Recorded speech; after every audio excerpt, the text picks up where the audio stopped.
Seorang kotak sapoh jual yang adik kakak dia jamin budak-budak ni.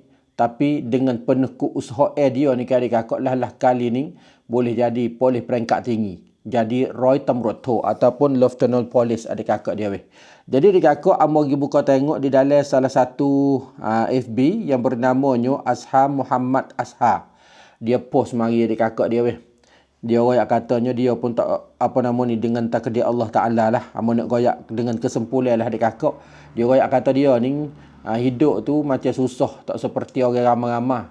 Kalau tengok orang lain ni ada tempat gantung. Memang kita orang Islam ni tempat gantung dengan Tuhan, cumanya ada tempat nak terima nasihat. Kok tu kok ni kok apa nama adik kakak dia deh. Tapi dia ni dengan kerana kehidupan dia tu adik kakak susah. Jadi hidup susah. Cari duit sendiri, duk kotak sapoh, duk kotak jebur kat dalam kawasan bandar jalan ni adik kakak.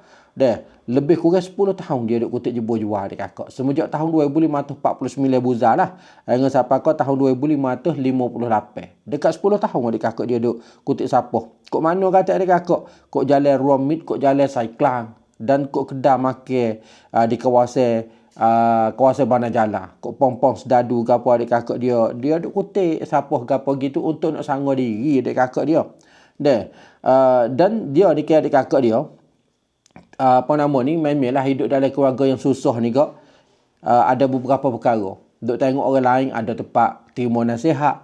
Dan tu ada ibu bapa tempat terima nasihat adik kakak. Tetapi dia ni memang hidup susah adik kakak. Maka satu ketika adik kakak dia pun berasa kata, dia ni kata berasa nak akid tarah diri. Usaha mengaji adik kakak dia weh. Lalah kalinya adik kakak dia ni boleh jadi sedadu. Boleh jadi sedadu ataupun jadi polis di kawasan tempat kita sini ni lah. Biasanya mula-mulanya polis peringkat bawah dulu, tapi dengan takdir Allah Taala adik kakak, Allah Taala telah jemput dia jadi sedadu ni peringkat Roy Tamroto. Roy Tamroto kok orang panggil kata Lieutenant Police. Roy Tamroto adik kakak peringkat tinggi lah. Jadi lelah ni dia pun terima jawatan ni.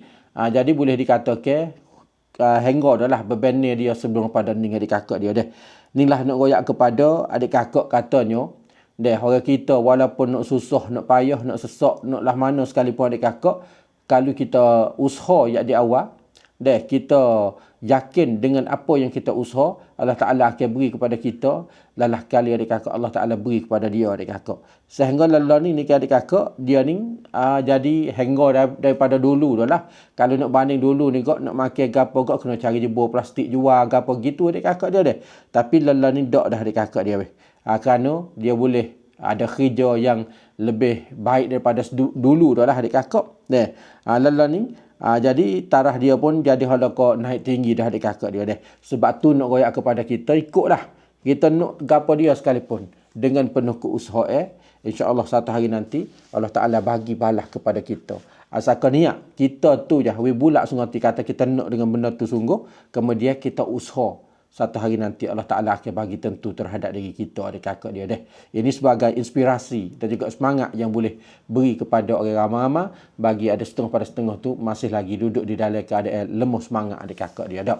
Akhir sekali nak royak kepada adik kakak dia weh. Kalau adik kakak dia nak hantar anak mengaji, nak sambung peringkat nombor 1, lelaki perempuan, bahkan boleh duit bulan ni pula dah adik kakak 300 900 bulan adik kakak. Alat-alat sekolah free boleh kita hantar pergi ngaji di sekolah seksa Tambitia di kawasan Mayo wilayah Patani adik kakak. Lelah ni dia sedang terima pelajar baru. Adik kakak nak tahu maklumat lagu mana kok, boleh kita berhubung mengikut nombor telefon di bawah ni. Dia hantar, dia ambil rumah peri percuma belakang-belakang adik kakak di sekolah seksa Tambitia di kawasan daerah Mayo wilayah Patani adik kakak dia weh.